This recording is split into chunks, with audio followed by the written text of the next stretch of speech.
So Carolina beats number 19 Kansas 87-74, UNC's first win over the Jayhawks since 2002.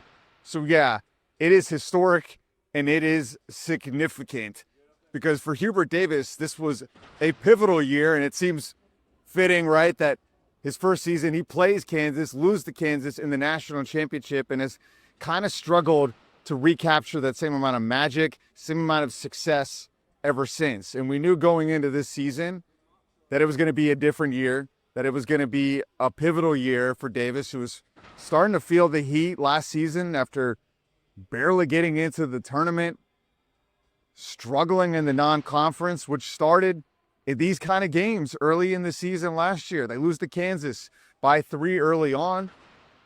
They lose to teams like Michigan State, Auburn, get crushed by Alabama in this very own building.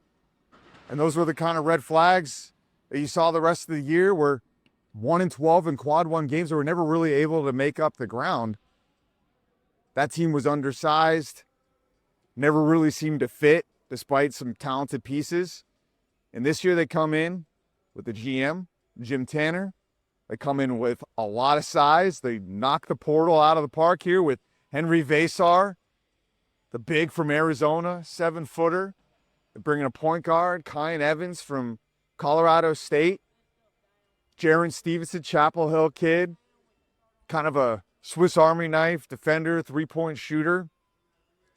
And Caleb Wilson, the true freshman, who I've said already is going to go down as the best one-and-done player in Carolina history.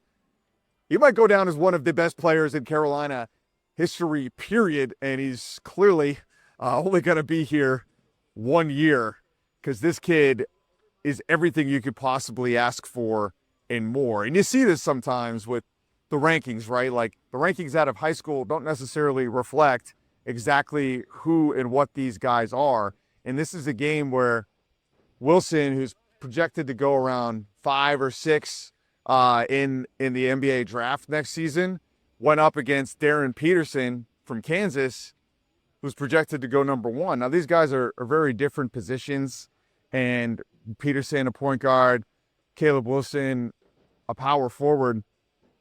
And if you look at the points, Wilson had 24, Peterson had 22, but there's no denying who had the bigger impact and who was the better player in this game.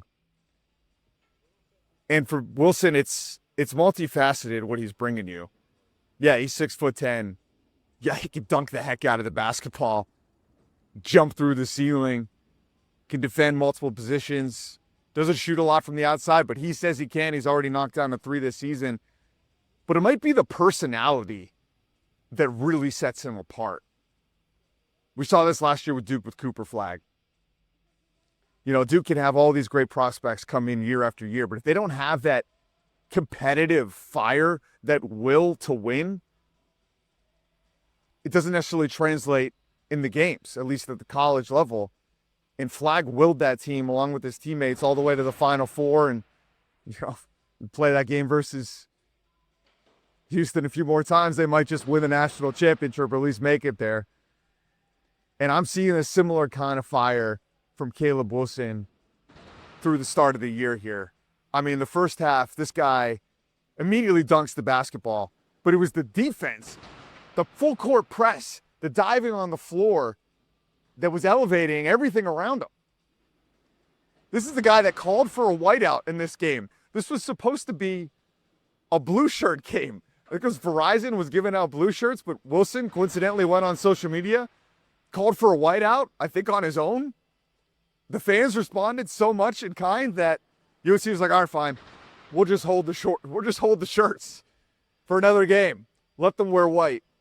Hubert Davis after the game was like, if this kid wanted to run for student body president right now, he would win. Been absolutely blown away by him. His quotes, in the offseason started with that quote he had about how he was coming for Wake Forest, NC State, Duke, everybody. And he has not backed off on that. One thing he told me and some of the other reporters after the game was that he's always looking for motivation, right? And he puts it on his home screen on his phone. Now, for me, it's Final Fantasy VII, which is my own brand of motivation. Visually stunning kind of thing from my childhood. But for Caleb Wilson, it's a little bit of the moment. And his home screen today was a picture from his McDonald's All-American game where he didn't have a touch. Guess who his point guard was in that game? Darren Peterson, Kansas point guard. So you think this game mattered to Caleb Wilson? Yeah, a little. But you're not going to make the Final Four. You're not going to win the national championship with one player. And as talented as he is, with one player being probably a freshman, you need more than that. And Carolina has it, dare I say, in spades this season. Coming off a year where they never seemed to fit and were completely undersized, now they have size to spare. They have positional size up and down the lineup. This was kind of a breakout game for Henry Vasar, who, talk about competitive fire. I mean, he was doing it all. He was getting lobs. He was blocking shots. He was getting on the floor. Bill Self even said it after the game. He credited Seth Trimble for how they were able to slow down Peterson, and he credited Vasar. And this team is just a different stratosphere when Vasar and Wilson are both on the court. It just gives them so much talent in the front court, so much versatility on both ends of the floor. And then you just kind of go up and down the lineup. Jaren Stevenson always probably going to be an unsung hero kind of guy. But when you're 6'10", it could do what he could do. He's making an impact even if you don't see it in the score sheet. And this was a big game for Kyan Evans as well, who was kind of key to the second half run. I mean, Carolina was down 8 at the half in this game. And I thought they played pretty well in the first half as far as like the energy and effort that Hubert Davis is always talking about. But they turned the ball over a lot. Kansas got 17 points off 10 turnovers in the first half. So that was the message at halftime. Clean those up, and we've got this, was kind of the message we heard from the players afterwards, and they were right. And Kyan Evans was instrumental in that run, knocking down a few threes. He's great at the lobs, and I think this game meant something to him. Where's he from? St. Louis, Missouri. A kid that probably wanted to go to Kansas, didn't have a spot for him, and he's found a home here in Chapel Hill. So you can kind of go up and down the lineup. Like Seth Trimble, he's the big returner, right? The lone returning starter. He's the leader. And I was asking him after the game, like, and Seth, who had 17 points in this one, a great performance from him as well, especially in the second half. I was like, Seth, you've been on so many of these Carolina teams under Hubert Davis that just can't seem to find it. You know, that can't seem to find the energy required, the effort required, the competitiveness level required. And he was like, yeah, I mean, it's amazing. Like, we push each other. We wake each other up.